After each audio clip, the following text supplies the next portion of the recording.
Why was it right for God to slaughter women and children in the Old Testament? How can that ever be right? It's right for God to slaughter women and children anytime he pleases. God gives life and he takes life. Everybody who dies because God wills that they die. So God is taking life every day. He will take 50,000 lives today. Life is in God's hand. God decides when your last heartbeat will be. And whether it ends through cancer, or whether it ends through a bullet wound, God governs. So God is God. God rules and governs everything. And everything he does is just and right and good. God owes us nothing. If I were to drop dead right now, or a suicide bomber downstairs were to blow this building up and I would be blown to smithereens, God would have done me no wrong. He would have done David no wrong. He does no wrong to anybody when he takes their life at age 2 weeks or at age 90, 92. God is not beholden to us at all. He doesn't owe us anything. Now you add to that we're all sinners and we deserve to die yesterday and go to hell. The fact that we're even breathing today is sheer common grace from God. So I could make the question harder. As it was stated, it doesn't feel hard to me because God was stated as the actor. But if I make it harder, I'll take longer than 3 minutes to answer the question, and you don't want me in this session. So I think my basic answer is the Old Testament and the New presents God as the one who has total rights over my life and over my death. The Lord gave and the Lord has taken away. Blessed be the name of the Lord. How he takes away is his call. He never wrongs anybody. John, how would you state it to make that question harder? And what would be your answer? The question makes it harder is that he commands people to do it.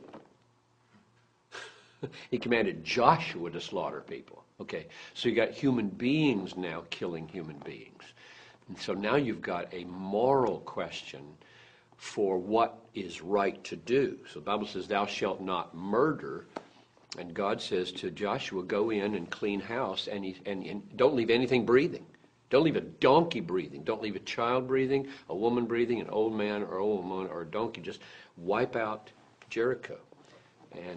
And so then my answer is, there is a point in history, a season in history, where God is the immediate king of a people, Israel.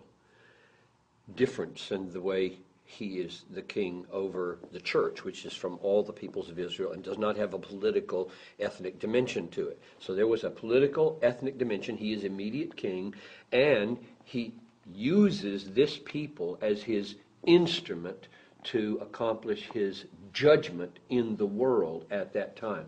And God, it says, let the sins of the Amalekites accumulate for 400 years so that they would be full, and then he sends his own people in as his instruments of judgment. So I would vindicate Joshua by saying in that setting, with that structure of people and God, it was right for Joshua to do what God told him to do, and that is annihilate the people. But that's much more complex morally than saying God does. I mean, he can cause a flood and kill everybody on the planet except 8 people. And he didn't do a one of them anything wrong. But he didn't ask anybody else to do that. So whenever God uses others, right now an example would be that God has given the sword to the government. So I believe that the government has a right to take a rapist and a murderer and put him in jail, or to kill him. I mean, I think capital punishment is consistent with Genesis 9 and consistent with God's character because of the value of man. The blood of a man shall be shed for taking the blood of a man. But that's very different than saying anybody can go around killing people. So God has his times and seasons for where he shares his authority to take and give life. And the church today is not Israel, and we are not a political entity, and therefore the word we have from the Lord today is love your enemy, pray for those who abuse you, lay your life down for the world, don't kill in order to spread the gospel, die in order to spread the gospel.